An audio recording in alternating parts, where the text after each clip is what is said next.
পাইপলাইনে চঞ্চল চৌধুরীর আপকামিং তুফান যে সিনেমাটা রিলিজ করবে, আমাদের আপকামিং আর 15 দিন আছে ঈদুল আজহাতে। এখন আপনি বলবেন যে চঞ্চল চৌধুরীর তুফান আমি কেন বললাম? আমি তো শাকিব খানের তুফান বলতে পারতাম, তাহলে কি আমি শাকিব খানের হেটার?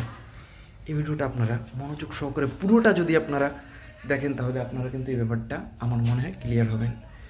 কারণ আপনারা হয়তো জানেন যে চঞ্চল চৌধুরী বিভিন্ন সময় ইনিয়ে বিনিয়ে, তো আপনি যদি দেখেন যে আজ কমার্শিয়াল ফিল্ম বলেন, বা আমি ওদিকে যাচ্ছি না যে শাকিব খানকে নিয়ে সেই শিকারির সময় আয়নাবাজি শিকারি, যখন শিকারি পপুলার ওয়াইজ যখন শিকারিকে নিয়ে বেশি আলোচনা করা হয়, তখন চঞ্চল চৌধুরী একটা নেগেটিভ মানে এক পেশে হয়ে যায়।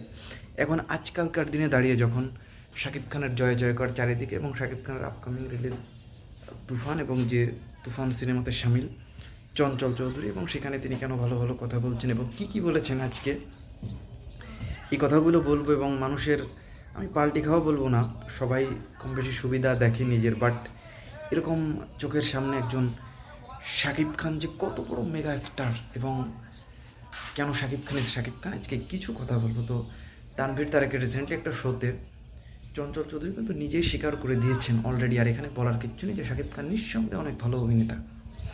এটা নিয়ে অনেকের মন্তব্য যে হ্যাঁ, চঞ্চল চৌধুরী তো শাকিব খানের থেকে বড় অভিনেতা, ভালো অভিনেতা, সেই ক্লাস অ্যাক্টর। এখন এখানে আমার কিছু কথা আছে। আমি বারবার কিন্তু সবসময় বলি যে অভিনেতা এক জিনিস, হিরো আরেক জিনিস। শাকিব খান স্ক্রিনে দাঁড়ালে তুফান হয়ে যায়, চঞ্চল চৌধুরী স্ক্রিনে দাঁড়ালে তুফান হয় না। এখন আপনি যদি বলেন অভিনয় চঞ্চল চৌধুরী কি আসলে শাকিব খানের থেকে ভালো অভিনেতা? অনেক ক্রিটিক্স হতে পারে, অনেক মুভি বুদ্ধ হতে পারে, আপনারা বলতে পারেন যে চঞ্চল চৌধুরী শাকিব খানের থেকে ভালো অভিনেতা, বাট আমি আজকে এখানে ওপেন চ্যালেঞ্জ করলাম, বাট আমি এখানে বললাম যে চঞ্চল চৌধুরী শাকিব খানের থেকে ভালো অভিনেতা না। তাহলে কি শাকিব খান চঞ্চল চৌধুরীর থেকে ভালো অভিনেতা? এটাও আমি এখানে বলছি না, বা এটাও আমি বলবো না। অভিনয়ের কিছু কিছু ক্লাস আছে, কিছু কিছু ধরন আছে, যারা অ্যাক্টিং নিয়ে আমরা হয়তো ওরকম পড়াশুনো করি না অ্যাক্টিং নিয়ে, বা আমরা অ্যাক্টিং কেউ জানি না ওরকম অ্যাক্টিং সম্পর্কে, বাট যতটুকু ধারণা আমার দীর্ঘ ফিল্ম অ্যানালাইসিস নিয়ে, আমি এটা এক বাক্যে বলা যায় হ্যাঁ, তবে শাকিব খানের থেকে ভালো অভিনেতা অনেকেই আছে, অনেক আমাদের উপমহাদেশে যদি আপনি বলেন, বাট চঞ্চল চৌধুরী শাকিব খানের থেকে ভালো অভিনেতা এটা আমি অন্তত মানি না। বা শাকিব খান কি চঞ্চল চৌধুরীর থেকে ভালো অভিনেতা, এটাও আমি এখানে বলছি না, বা এটাও মানের কিচ্ছু আসে না।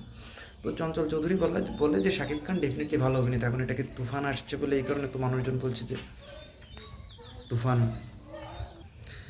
আজকে তার পাইপলাইনে তুফান, এই কারণে হয়তো সুর বদলে গিয়েছে। আপনারা হয়তো অনেকেই বলতে পারেন, কিন্তু এখানে সুর বদলা বদলির কিচ্ছু না।